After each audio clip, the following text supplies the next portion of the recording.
என் தங்க பிள்ளையே, இன்று யார் கண்ணில் நான் படுகிறேனோ அவர்கள் கஷ்டம், கவலைகள், தீராத நோய்கள், தீராத எந்த பிரச்சனையாக இருந்தாலும் தீர்த்து வைக்கவே இந்த தாய் உன் கண்ணில் பட்டிருக்கிறேன். நான் சொல்வதை சிறு நிமிடம் செவி கொடுத்து கேள்.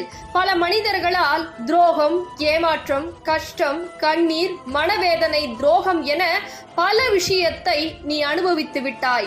உன்னுடைய நல்ல மனதை அவர்கள் பயன்படுத்தி புண்படுத்தி விட்டார்கள். பல துரோகத்தை சந்தித்து பல வேடத்தை அவர்கள் உன் வாழ்க்கையில் ஆக்கிவிட்டார்கள். ஆனால் என் தங்க பிள்ளையே, நீ தைரியமாக இரு. உனக்கு அனைத்திற்கும் தீர்வுகளை கொடுக்க இன்று இந்த தாய் உன் கண்ணில் பட்டிருக்கிறேன். என்னை பார்த்த நொடி முதல் உன் கஷ்டம், கவலைகள் அனைத்தையும் விரட்டி அடித்துவிட்டு உன் வாழ்க்கையில் எந்த நேரத்தில் என்னை பார்த்தாயோ அந்த நேரத்தில் இருந்து நல்ல நேரம் தொடங்கிவிட்டது. அதனால் தைரியமாக இரு என் தங்க